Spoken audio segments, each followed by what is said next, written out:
Hello, hello, hello, hello, hello. I'm ready to talk about Ready to Love.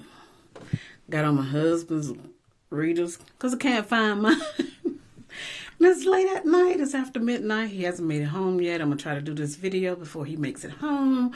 We're supposed to be taking a trip tomorrow, a quick trip. We're going to Montgomery, Alabama, the capital of Alabama. They have a civil rights exhibit that they put up. It was right before COVID. Probably a year before COVID. But anyway, right around that time. And so we haven't gotten a chance to see it. So it's supposed to be like an outdoor, some of the outdoor. So we're going to do it, try it, and go take a nice little quick trip. But I got to go on and do my Ready to Love review because it'll be a while before I can get to it. I might get to do something at the hotel. Or do some of them because I got some in between I need to catch up. But I want to talk about tonight because I tell you, they keep talking about that editing. Okay, did y'all see what I saw? Did y'all see what they didn't show? Did y'all see how they edited that? Well, they revealed everything. And then they came back and showed some tapes that they had done prior. Okay, so I'm going to go in reverse. Okay, do you all realize who was eliminated? Okay, from the previews, did you see who they didn't talk to? Well, I think that's a good answer of who was eliminated. But you know that they showed it appeared as if a particular person was eliminated. But even before that, if you look at the interview that was done on the sofa, Kyra said... Lord, I got these readers and I can't see what them. Okay. What she said that I was like, really? She said that she was hoping that AJ, something about her and AJ, him giving her grace and stuff as we move forward as a couple. So right there, then they showed that he eliminated her. And I'm like, wait a minute, that doesn't make sense because she just said that they're moving together as a couple. So I was thinking that when he had Alexis fly in the tower, that pretty much he told us his choice there. He could have just went on and eliminated her. Now you may be saying, well, he didn't eliminate her. He eliminated Kyra. To me, when he was talking about the safe choices and that kind of decision that he had to make, he really gave his farewell speech. But I don't know. Like I said, ask, did you see what I saw? Did you see what they didn't show? Did you see how that editing was really messed up? I still like it, though. I tell you something that I saw differently. I saw AJ differently tonight. Now, you know, all of these people on this show are handsome and beautiful. They all are intelligent, educated, doing well in life. Eligible for love, and ready to love. And he just was I was charmed tonight when he was sitting, I guess, I don't know if it was a different tower or deck or how they had it situated. But when he was sitting up there with the fire pit and Kyra came there for the elimination,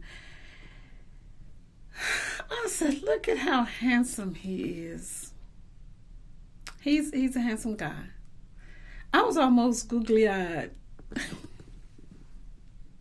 And I laugh because, you know, every time his name comes up, I say, you know, AJ ain't ready to love nobody. AJ ain't going to love nobody. Because if AJ wanted to love somebody, he would have been loved somebody. Him and Kyra would have been got it together.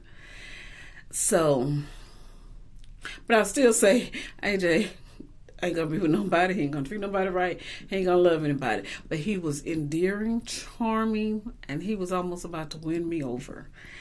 And I fought the feeling this whole time. So I'm not going to change my mind right now. AJ still ain't good for nobody. But let me tell you, the thing that, like I said, when she said that and they did the editing in reverse, I said, well, you know, she's been waiting for him to make a move. And probably one of the reasons Kyra, she's been hesitant about making a move is because at the beginning of the show, she badmouthed him and said that she and her friends call him El Cheapo, and they may never remember who he is, like her and the girls discussed. They may not would not have even recognized him as El Cheapo if she hadn't said it at the beginning of the show. She could have saved face, and if she chose him, would no one have been the wiser? Even if she said that she dated somebody named El Cheapo, but they wouldn't have been able to maybe put two and two together until she said something later. She won't be the first person to ever get with a person who said that they would not get with that person. My husband's last name that now I bear and have borne for almost 19 years, July 27th, it'll be 19 years. I said I would never have that as a last name. And guess what? Been signing that name, whoop, whoop, whoop, whoop, whoop, whoop, whoop, whoop. Every time a document comes up, been signing that name. My babies, they got that name. What's a girl to do? What will love make you do? You know? So I was laughing because I just, like I said, it was just like a great little drama. You know, they gave us lots of drama, scenery. I mean, the picture was good. I mean, whoever did the videos and the videography and the plan, they did a fantastic job planning that last scene. It was beautiful. I mean, and then when he told her that it's been decided, because he's the one, not the man, because all of them wanted her, that she was not ready to love, I was like, ooh, what a beautiful scene to get rejected. So, like I said, she already said that they're going to move forward as a couple. They showed in the preview that she's supposed to do some talking with Jason and all of that stuff. And, you know, I tell you, well, how about this? Let me ask you first. Let me ask you another question. Ooh, one of my braids peeking out. As y'all can probably see, I'm in my bathroom. I'm not going to give you a total view, but this my little shower curtains with the little shoes and this little pom-pom, it's real. The little bowls here, they're real. You know, the rest of it is just paint. You know, however they infuse that in, or what they call it now, sublimated in. But it's a few little, and it's got little French sayings. Well, no, very diva. Play femme. You know. So anyway, yeah, I'm a girl, and I do what girls do. So I'm supposed to be getting ready for bed, so that's why I'm here. Now, if you hear me scream, it's probably because my husband's going to be banging on the door. Him or some of the girls, somebody's going to bang on the door, but they can't get in. I didn't lock it because, you know. Anyway, so don't be alarmed. Excuse me. But like I said, if we were just to go in reverse a little bit, Will already said in the tower that it seemed to me that Alexis already got her farewell speech. So we'll see what happens next week. Even though she said what she said before the show ended. You know, like I said, the editing, to me, they could have just went on and let it play, or just put up, what's that, continue till next week, like they did before. I love that. A reality show, they made history because of the first reality show that had a continuation. Usually that happens in, you know, those late night dramas and sitcoms. I used to hate that. I hated that when they did it. But with this one, I really enjoyed that they did that. So let's go in reverse a little bit, like I said. Sitting on the sofa, Alexis and Liz. And they said, Renisha has a good man, doesn't she? And I was just thinking, does she? Does she really? A man that said he'd pick your girlfriend if he had a chance to go home. If he had to decide who he's going to pick and go home that night, he picked your girlfriend. If that ain't the lowest blow that somebody can give, if that doesn't put you in a situation of breaking girl code, not that Kyra did anything wrong, but he's just setting up a situation like that. So does she have a good man in Joan? Well, from the beginning, I said I didn't think she'd find her love on this show. Personally, let me take these off. I can't see myself or nothing. Woo. I know they're too strong. But I don't know why she's looking for love. You know, women, we know that, I hate to say that all men are dogs, because not all men are dogs, not all men cheat, but nobody's perfect. But I don't think her love is on this particular episode. Now, I don't know if she'll find somebody on a different one, but my thing is just date people. Go out and have fun. Life is about living. And, you know, I know people say, oh, I want to grow old with somebody. Why? Grow old with somebody's. Go have your choice. Because that's what they're going to do. I'm not saying you have to sleep with everybody or anybody. You're not, if some of you are saying you're not sleeping with anybody anyway. But you need to just maybe go out and have fun with somebody. And somewhere in there, like what this show was supposed to represent, somewhere in there, after you date a few people, you and somebody might find a place where you say, you know, I like you. And they'll say, you know, I like you too. Maybe we should just make it exclusive. But if you don't give yourself a chance to go out and date other people, you'll never know. I never saw her go out with David, but maybe she did. She went out with Dietrich, but she didn't want to because she already had her mind made up on Joel. And he was acting like he was interested. But this is the thing. You know, they said a woman has a prerogative to change her mind. Well, I don't know what they say about a man, but they use that prerogative too. And they'll change their mind a whole lot quicker than a woman. They would change their mind so fast, you'll wonder what happened. Because there's plenty of women around here wondering what happened.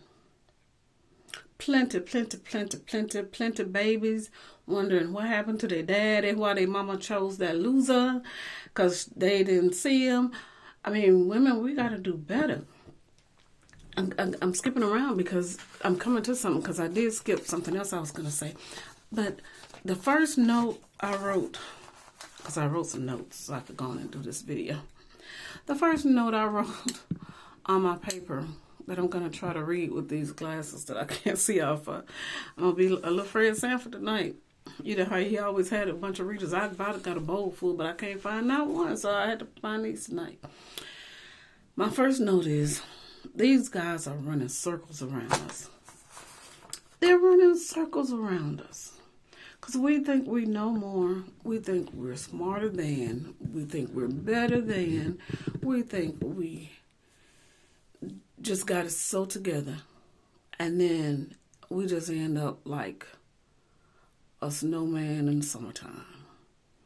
Just melting and left there. Pitiful. Pitiful. They're running circles around us, girls. They're leaving us stranded. Because they will get you, blow your head up. Oh, you're so beautiful. Oh, you're so fine. Oh, she feels so good. Oh, she feels so good. You know, I'm not going to be too expressive with this because you all saw him. I'm just saying. That's the kind of stuff that they tell us. And they blow up our little heads. And we start believing that. And then we're thinking, oh, he's the one. Oh, he's my soulmate. Where did y'all get this idea of this soulmate? I'm not a person who believes in that. And some may say, oh, well, you don't believe in that because your husband's been married before. Yes, he was married before. Yes, his wife passed. And they were married when she passed.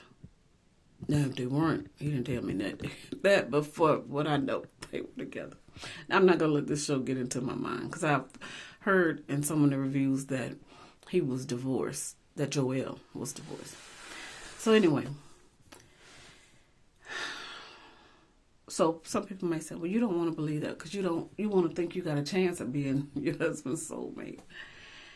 Maybe that's what you were thinking. Maybe you weren't thinking that at all. Because my husband would say, no, that wasn't what I was thinking. You think you can read my mind. And I don't. But I do try. But the point is that we all get set up. This show is trying to show us not to get caught up in dating one person. And just because that person said, oh, baby, you so fine, you blow my mind. Hey, baby, you know what I'm saying. You're not supposed to get caught up in that. You're supposed to maybe the person that you normally wouldn't be attracted to, maybe give that person a shot.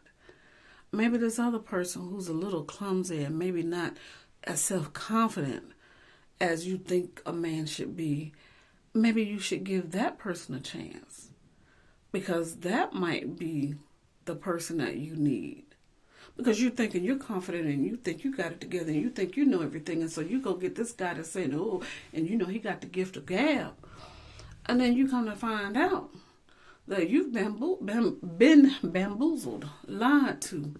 Oh, yeah, you cute. Oh, yeah, you fine. Oh, yeah, you smart. You all that. But they'll still leave you. Y'all already see how the show goes. Plenty of people have been dumped. The good thing, the equilibrium of the show, is that they start in a non-perfect situation. Because we know they started with the 10 men, 10 women. It's not an ideal situation in this world like that. So you're not going to normally have it where it's going to be equal footing and everybody can come out even. Now, it could be very well by the time the reunion comes, or by the time we make it to reunion part 2, that all of them could be paired off because they had it as a perfect situation. And somewhere in there, somebody should be able to find a match. But you all don't know what you're doing. You think you know what you're doing, but you're looking at the wrong things. You're looking at superficial things of how a person dressed. Don't you know, like I said from the beginning, there are plenty of malls, stores you can order from and shop from and get somebody to dress. Because if a man wants to be with you, he'll change all that. And he'll look so fine that every woman will be trying to get your man that you dressed up, that you help make smell good, that you go make sure he get his haircuts and has everything together. That's so superficial, such a superficial thing. Like I said, I would have just been great. And that would have been a great situation because, we would be matching. Now, we wouldn't be both wearing a dress, but he would have a tie matching my dress and dot, and our shoes, mine matching his shoes color and the belts. As long as it's within, the right reason that I had a neutral colors that a man would wear. I don't have to have the flashiest, the dashiest. My husband is fine. Look, plenty of women try. Maybe some of them have. He's older than me, and I'm 51, so he's had a lot of time in between his mama giving birth and him getting here married to me to get plenty. So, but he's confident, But what man is it? You all tried to say my mailman. Chris was not confident, but it could have been that he was on the cameras. I mean, that could be unnerving. I could imagine I probably would be, have to check myself to get myself together when the cameras weren't looking or something. You're judging people by the wrong thing. But like I say, I'll say every time, human nature has everything to do with it. I was trying to just check different things, and I noticed all of these guys are tall. All of them are tall and fit. A woman wants to have a man that when she has children, she can have beautiful, strong children that can survive. That's human nature. You want to have somebody that you're attracted to. Of course, that's human nature. There's nothing wrong with that. But if you go into other countries that aren't America, those aren't necessarily the things they look at. I have a video, and you may never want to watch it, but it talks about how to stay married forever. And I joke and laugh, and I say, oh, the way to stay married forever is just don't go get a divorce. Which is true, because if you don't, you don't get divorced. But I talk about some friends that I have that I met in life, some Indians, and not this American Indian, Native American. No, as y'all like to say, red dot. But people who are from the country of India. And they talked to me about arranged marriages. Well, I asked. They didn't just come up talking to me about it. But it was some guys that I knew who were Indian. I want to say his name so bad. Hey, I'm just going to say, if you happen to see this video, you know who I'm talking to. Hey, how are you? I miss you. And so, because this is one friend. He is Indian. And he would always try to date me. That's what I'm talking about. Now, he would always try to date me, but I wouldn't, because I knew he could never marry me. And I'm sure you're looking at me and you know I'm that type of girl. You're not going to be just playing around on my playground and not get committed. You can't grow too old for this playground. You're going to have to want to play on this playground forever. And I knew that his family was not going to, perhaps. I mean, I met a lady who is black like me, and she says she's married to an Indian guy. I didn't see him, but I trusted. I don't have any reason to think she's lying, but so it can happen. But it's a whole lot of stuff that happens in that. You got to mix religions, mix cultures, just so much that goes on. And hey, I don't mind being a hard worker, but that's a whole lot of work. And then that's a whole lot of stuff that you got to go through with your children, with his family, with your family. My dad's a pastor of a Baptist church. That was going to be a whole lot of stuff going on. And you have to make a decision, do you want to deal with that kind of stuff? But like I said, in that video, I talk about that and how he was telling me, not this particular one, but another guy was telling me how he was getting married and his marriage was arranged, and how his wife and he just dated a few times and went out and talked about what they wanted and how they wanted the family to be structured. As much as you can. I don't know if they have a list or whatever that they go off, but he explained it to me a little bit, and it was interesting, but it's not the way we do things here. I mean, it was very biblical, the way that we read about it in the Bible, about how marriages are arranged, how we read about in history. In Europe, how marriages are arranged for the benefit of a family, for the benefit of families to get together, to keep wealth, to keep power. And it wasn't anything based on love, even though we have 1 Corinthians 13, which explains love to us. And that's how you keep a marriage, and you keep it forever. You have to understand that it's not going to be pleasant every day. I was trying to remember